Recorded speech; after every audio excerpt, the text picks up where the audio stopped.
back, everybody, to the Solitary Practice Podcast. If this is your first time joining us, thanks for listening. And for everybody else, welcome back.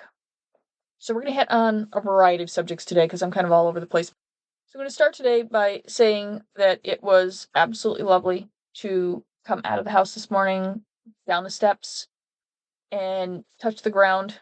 There's nothing that compares to getting back on the ground and then actually having a moment this morning. It was unusual that I was out early on my own, uninterrupted, and was able to just pause and stand and just let I'm just going to say maybe just let that connection kind of flow between me, between the ground.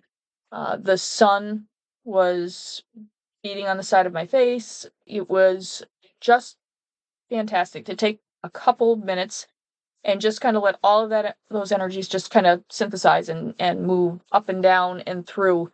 It was a nice hard reset first thing in the morning, and it started the day off absolutely fantastic. So I had a question about what do I see in my travels? What does it feel like? What does it smell like? I'm just going to say I want to say it's the same as here. Obviously, it's not here, so it's not exactly the same. But being elsewhere is much the same as being here. And there are times, depending on where I am, here kind of takes a real backseat. It's like it doesn't even exist. You forget about it because you're there.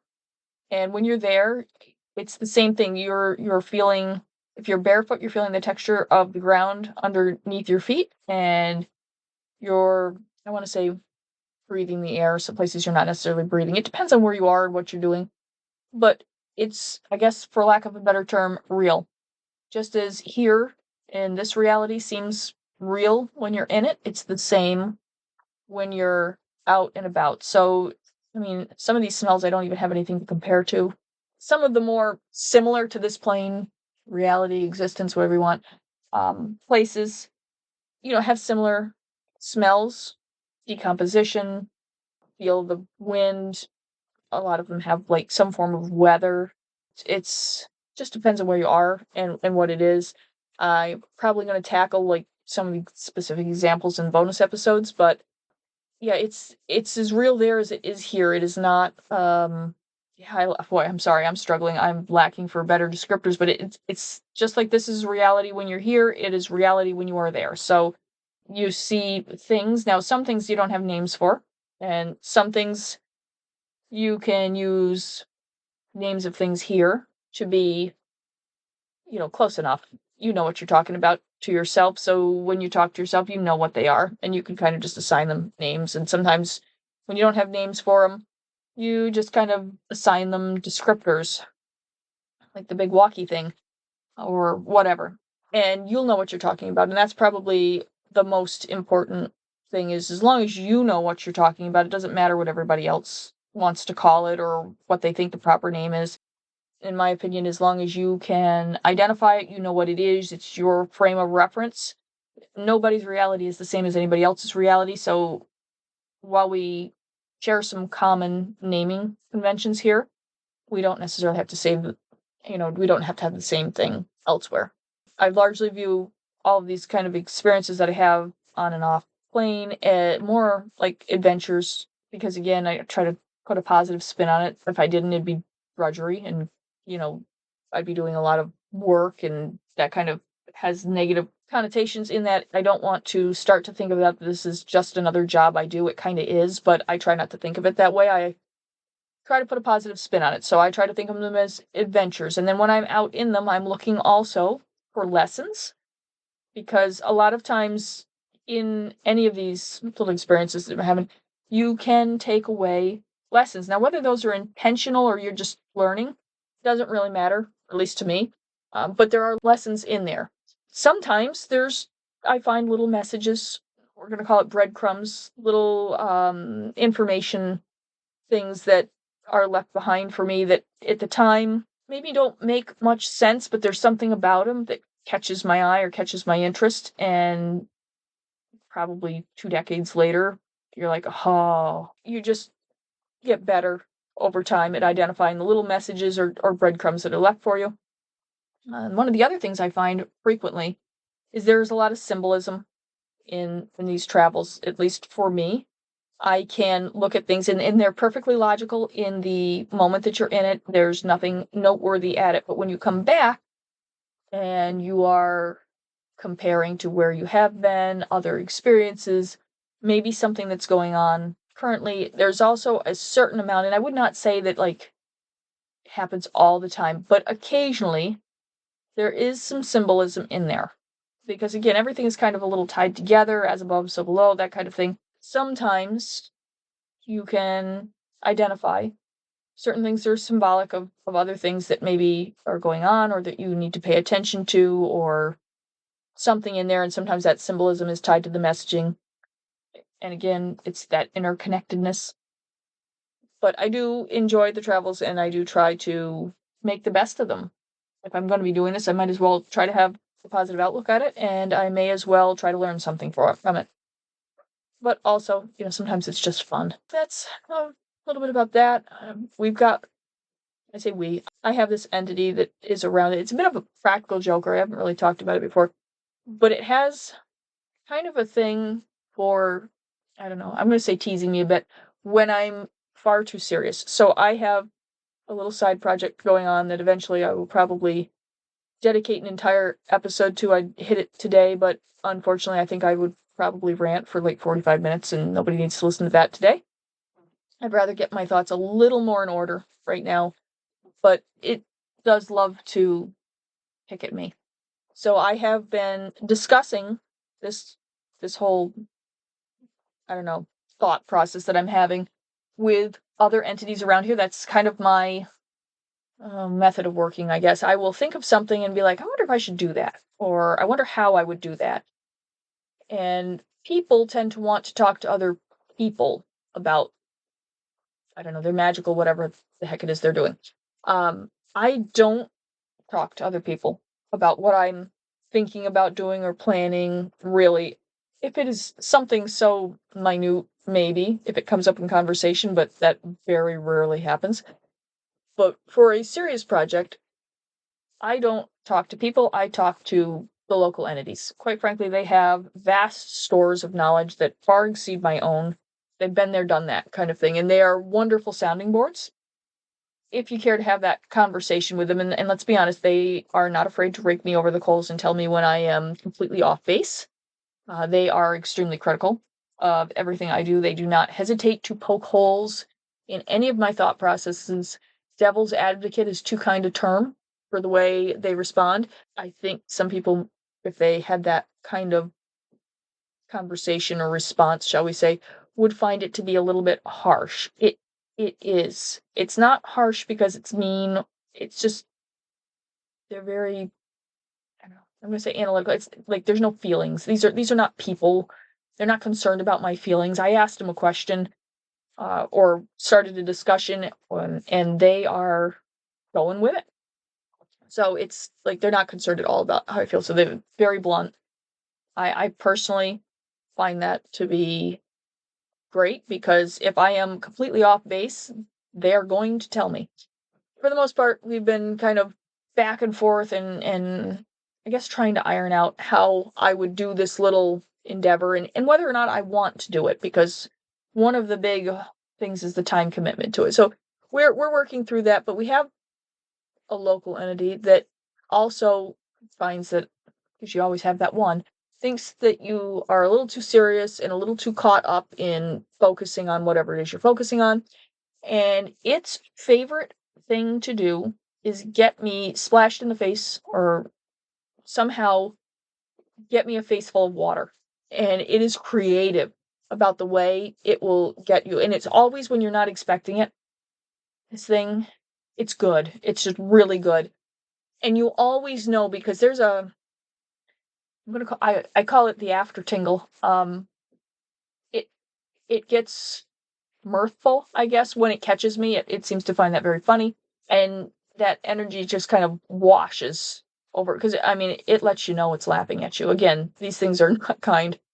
So its favorite thing to do is get me basically shot in the face with water, and it has been incredibly creative about how to do that. I have had the water pressure change drastically in the shower and just gotten completely a face full of water. That was absolutely wild. I have been drinking water and had like a chair leg. It didn't really break, but it like dropped suddenly, and I managed to get a face full of water like up the nose and in the eye, anyway, it's really on a roll this week. It's just every opportunity. So now I'm like being very careful around water. Well, I don't particularly enjoy getting splashed in the face at random times for no apparent reason.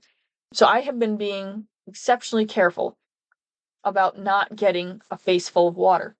And then I came out of the barn this morning and was walking kind of like around the corner of the barn, and it had started to rain, which was fine. And as soon as I came around the corner, the wind whipped up and all the water off the eaves right in the face.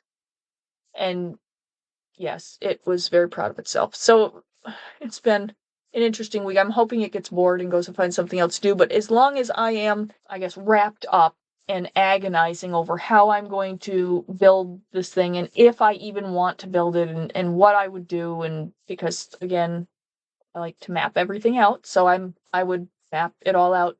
I think it would like me to just make a decision, and I think it's going to probably torture me until I just decide.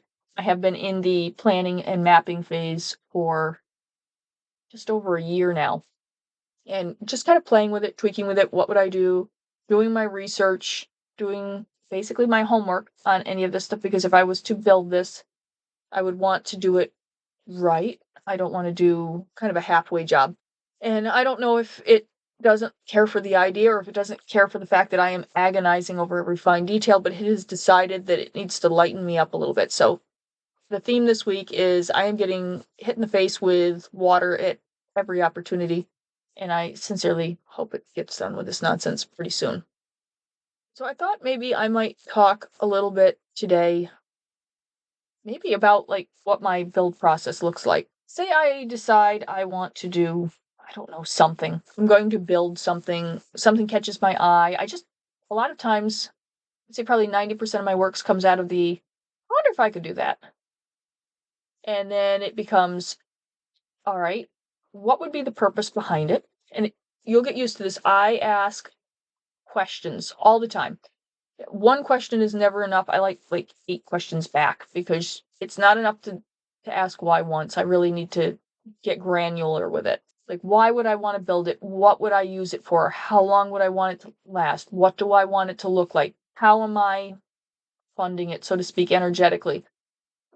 Does the purpose dovetail in with my long-term goals? Usually I'm not making anything short term anymore unless it's like for fun or entertainment. But if I am seriously looking at a project, I am thinking about it long term. Again, it's always good to play the long game. What you do now will affect things down the road later. So when I'm looking at building something, I want to look at not just what its purpose and use and how it will work today, but 10 years down the road, 20 years down the road, I want to know, what is it doing? How is it working? How will I maintain it? What's the level of commitment? What personal effort? Do I have to pay a lot of attention to it? I don't generally make anything that requires something else to watch it, and nothing else is usually involved in the building process. These are all mine. So it's not like I'm asking gods or goddesses to, help me with this or any of that stuff. I will bounce stuff off the local entities when I have kind of a framework of what I'm looking at, and I've decided that maybe I might want to pursue whatever the idea is. From there, I am doing kind of a rough build. I will make a model of it. I think that's probably the easiest way to describe it. I will make a model of what it is that I am trying to do. And then from there, I'm going to basically try to break the model. I'm going to look it over. I'm going to look at, what it took into to build. And, again, we're building this on a smaller scale. I am going to exert pressure on it. I'm going to look for weak points. I'm going to try to figure out If I wanted to break this, how would I break it? How can I break it? And then when I break it, how does it break? Like what? It's not enough to say that, oh, it broke. How did it break? Can I make it fix itself? So let's be honest, we make magical stuff and it can go awry, it can break, somebody can break it for us. And then what happens then? I don't want to be like, whoops, it broke, and now have to start over from scratch. Sometimes you can use the break to your advantage. Just like there are breakers in circuitry for electrical systems, sometimes a built-in break is a good thing. Again, just I will build this model of it, and I'm going to do everything I can think of to do. Then I'm going to kind of think about it, and I'm going to let it sit on the back burner for a little bit. I'm not going to not think about it, but I'm also not going to dwell on it. I'm just going to kind of have it in the side of my head, just percolating along while I do other things, but I'm still thinking about it. And if everything seems pretty decent, I'm not saying it has to be perfect. Maybe I have some concerns, or maybe there are some things I'm wondering, like, I don't know, maybe I should tweak that. Then I'm going to set up some time, and I'm going to get with the locals, and I'm going to get with, call them my design team for fun, which is just a bunch of random entities that usually gets together with me, and then we try to break my stuff. And so I will set aside probably, I like anywhere from 3 to 5 nights. Sometimes it's longer. And I will set aside some time, and we will spend some dedicated time just messing with this thing. Now, their energy is obviously quite different than mine. Where they get their sources of energy is different than where I'm necessarily getting mine. They look at things differently than I do. And since I'm not having other people looking at this, people are going to look at magical works through their own eyes. And in a way, these entities do too, but they're definitely not looking at it from a people perspective. They're looking at it from an entity perspective. By doing that, you get a different way of reacting to a magical work. They are not going to act like people are going to act. They're not going to see a flaw and not say anything, because there's more than one of them here. And trust me, if one of them knows there's a flaw, someone else, and I say someone, but some other one knows there's a flaw. And if they skip it, they're going to get ribbed pretty hard for missing it. So obviously everybody wants to not fail to point things out. The benefit for doing it this way is no person has ever seen or been party to the development of any piece of work that I turn out. If you are using a piece of work that is available to lots and lots of people, they know pretty much exactly how you built it. So it's really easy to thwart it if they wanted to, or play with it, or steal it, or do whatever. Depends on what it is. By never allowing anyone into the inner build of any of my particular projects, I'm not saying nobody would break them, but it is incredibly difficult for people to find them, because I have a whole, I guess, catalog dedicated to camouflage. Different camouflage mechanisms for what I build magically, because it's not enough, at least for me, to just build the thing. I have to build the thing, camouflage the thing, protect the thing, make the thing self-supplying, I guess is a good word. And then I have to, make it self-sustaining. And so it runs, and it's not detectable, and it's left largely alone. I've had good luck. Look, at some point, somebody could always find these things, but it's unlikely that people are going to locate them. It is more likely that other entities are going to locate them, which just adds value to having entities have a look at it during the creation process, because they are not going to look at these things like people are going to look at them, and they are by and large much more sensitive. So anyway, they help me build, and I prefer not having people know exactly how the thing is built or what it exactly does, because it's a lot harder to combat. I'm not saying it's not possible to combat it. Usually I build things very specific tasks, such as like when I was talking about the weather or wind dampener that I have for the houses. That's a specific task. Could somebody take it down? Yes. Okay. They took it down. It'd be a pain. I could rebuild it. I'd have to go through the whole process again.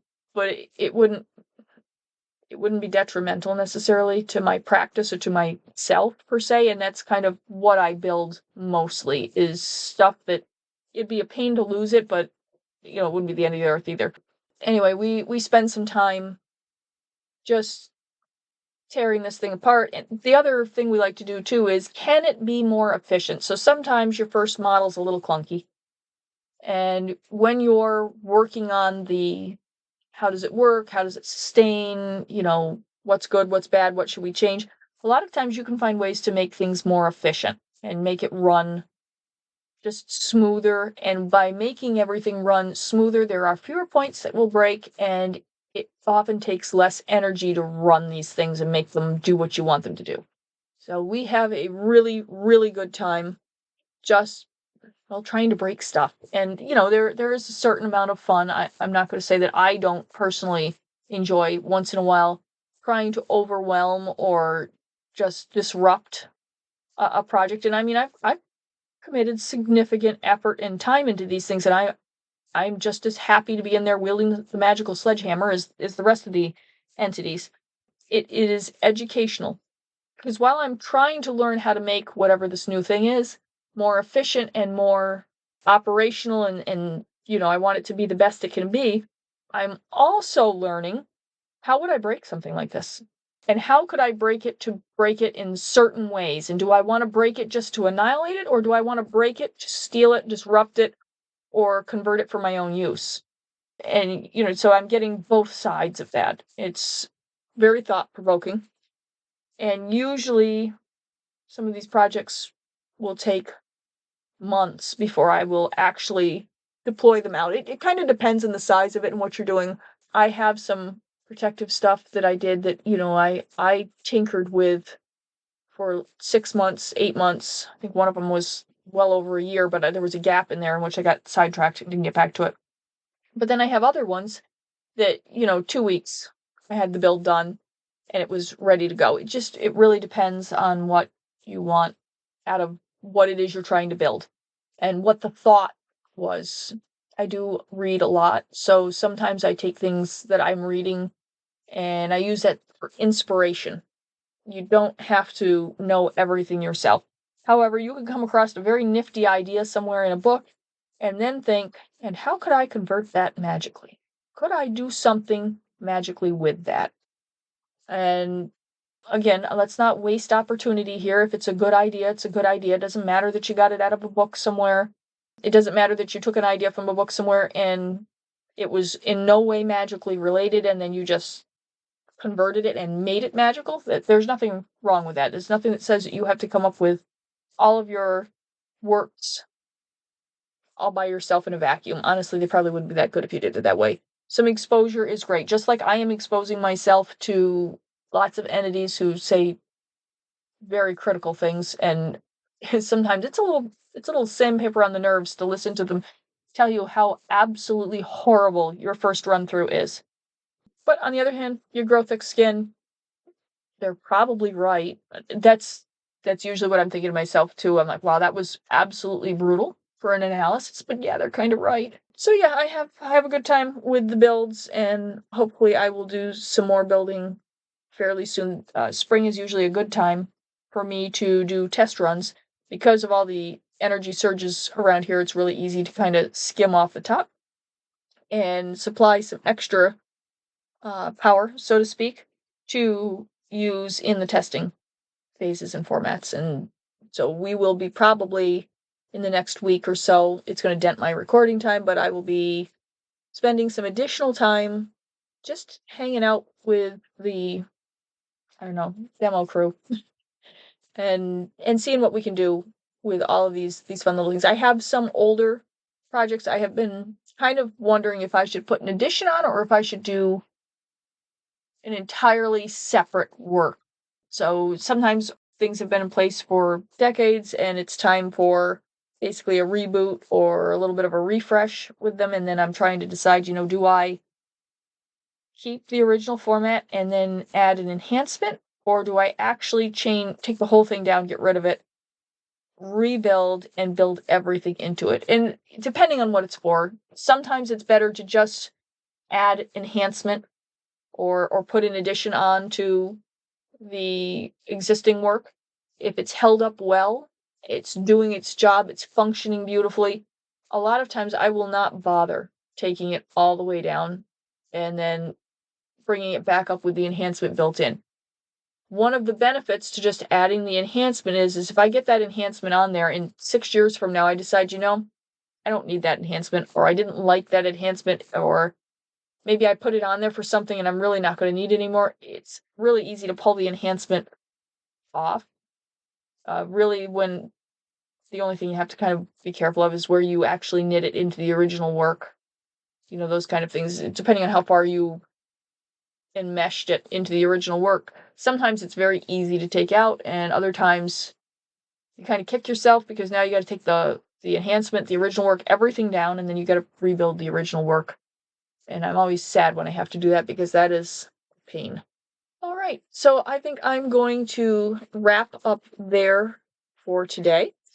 I hope you enjoyed today's episode. If you did, as always, please share it with others. If you've got any questions or have a topic you'd like to hear some more about, you can contact me through my website, thesolitarypractice.com. You'll have an option there to send me an email or leave me a voice message. As always, I appreciate you listening. Thanks again, and I will see you next week.